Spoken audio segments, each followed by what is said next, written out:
សួស្តីពុកម៉ែបងប្អូនទាំងអស់គ្នាថ្ងៃនេះនាងខ្ញុំបានចូលរួមជាមួយនឹងព្រឹត្តិការណ៍ធុរកិច្ចដ៏ធំប្រចាំឆ្នាំមួយហើយឥឡូវនេះនាងខ្ញុំកំពុងតែឈរនៅពីមុខព្រឹត្តិការណ៍នេះផងដែរគឺពិព័រណ៍អាជីវកម្មលើកទី4ក្រោមប្រធានបទជាតិខ្ញុំផលិតផលខ្ញុំសេដ្ឋកិច្ចខ្មែរខ្លាំងដែលរៀបចំឡើងជាមួយនឹង Business Cambodia នៅជីម៉ុង271 Mega Mall ពិព័រណ៍នេះផងដែរនឹងធ្វើឡើងរយៈពេល2ថ្ងៃនៅថ្ងៃទី17 18 ខែមករាឆ្នាំ2026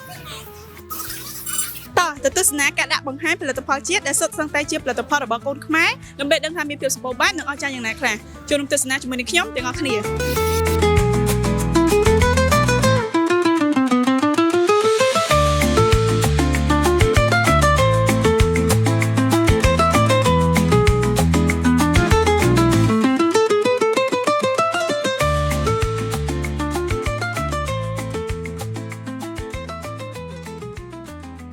បងថ្ងៃនេះពិតជាមានអារម្មណ៍រំភើបហើយក៏សប្បាយរីករាយខ្លាំងមែនទែនបងដោយសារតា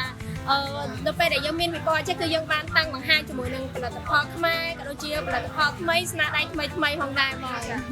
ចាបងសំណួរចុងក្រោយបងមានសំណូមពរអីទៅប្រជាពលរដ្ឋដើម្បីឲ្យគាត់គ្រប់គ្រងផលិតផលនៅក្នុងស្រុកដែរបងចាបងសម្រាប់ផលិតផលនៅក្នុងស្រុកយើងឥឡូវបងគឺមានស្នាដៃល្អខ្លាំងមែនទែនហើយមានការអភិវឌ្ឍខ្លួនខ្លាំងជាងមុនហើយផលិតផលនៅក្នុងស្រុកឥឡូវហ្នឹងគឺមានតាមស្តង់ដារហើយមានច្រើនប្រភេទខ្លាំងមែនទែន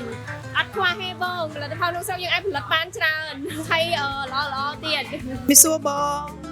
ចាថ្ងៃនេះខាងយើងសូមធ្វើការសម្ភាសបងបន្តិចតើបងមានចំណាប់អារម្មណ៍បែបណាដែរសម្រាប់ការដាក់តាំងផលិតផលនៅពិព័រណ៍ពាណិជ្ជកម្មកម្ពុជាលើកទី4នេះដែរខ្ញុំមានចំណាប់អារម្មណ៍ថា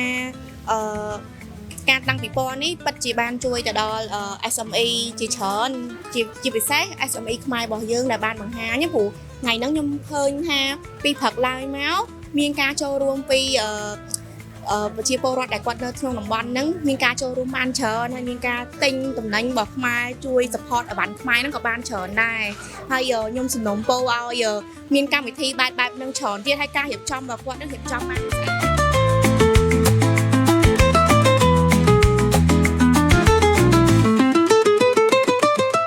នៅក្នុងពិព័រណ៍អាជីវកម្មនេះយើងសង្កេតឃើញថាមានការចូលរួមយ៉ាងច្រើនកុះករពីស្តង់ពិព័រណ៍ផលិតផលកែច្នៃនៅក្នុងស្រុករាប់រយប្រភេទហើយផលិតផលនីមួយៗត្រូវបានដាក់តាំងបង្ហាញ